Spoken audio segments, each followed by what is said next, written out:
Why we cannot love rightfully is because we are not filled with the presence of Jesus. Kaya po pala minsan, makinig po kayo mabuti, napakahalaga po nito. Kaya po pala nakakagawa pa rin po tayo ng pagkakamali. Kaya po pala, naku, ito na, real talkan tayo ah. Kaya pala kapag single ka at sinasabi mong, sige magmamahal na ako ng tama, yet nakikipag-flirt ka. Nakikifling ka. Nakikipag one night stand ka. Binababad mo yung sarili mo sa pornografiya. Kasi hindi puno na Jesus yung puso mo. Minsan sinasabi natin, tama, alam ko po yung tamang paraan para magmahal. But if it's not from Jesus, palaging magkukulang ang pag-ibig.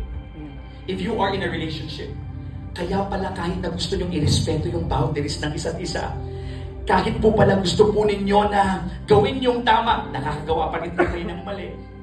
Kinakalabit nyo pa rin po yung isa't isa.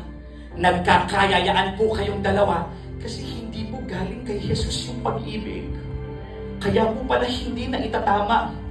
Kasi po umaattend lang tayo ng church. Dumadalo lamang po tayo ng Feb-Ibig Night pero hindi po talaga napupuno ang ating mga puso ng pag-ibig na nagmumula po kay Jesus sa mga may pamilya.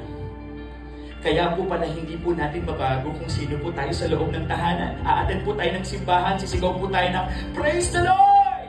Magsasabi po tayo ng Hallelujah! Pero pagbalik po natin sa bahay natin, nagsisigawan pa rin po tayo. Nagmumurahan pa din po tayo. Away-away pa rin po tayo. Hindi po natin gustong idala yung iba nating mga kapamilya sa simbahan kung saan po tayo dumadalo. Kasi hindi po pala si Jesus ang pumupuno sa ating mga puso. Hindi po pala sa Kanya nagmumula ang pag-ibig. Maniwala po kayo sa akin. Your life will start to change tremendously if you would just allow Jesus and His love to fill your heart. Kaya meron po akong pakiusap sa lahat ng nandito ngayon. Huwag na po tayong magmatigas. Hindi po aksidenteng nandito tayo at magkakasama po tayo. Alam niyo, nung nagsimula po yung 2025, kapag nagmi-meeting po kami ng mga leaders ng simbahan, naiiyak po kami. Sabihin niyo po bakit?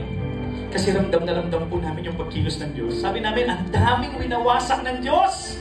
At ang daming binubuo ng Diyos. Sabi namin, napakatindi ng gagawin ng Diyos sa Chosen Gen this 2025. Amen? Amen. Pero ayaw ng Diyos na ang umaahon lang. Ayaw ng Diyos na ang nare-revive lang at nagbabago lang yung simbahan pero hindi yung mga individual na miyembro. Sumabay po tayo sa ginagawa ng Diyos. Sumabay po tayo sa pagbabago. Buksan po natin ang ating mga puso.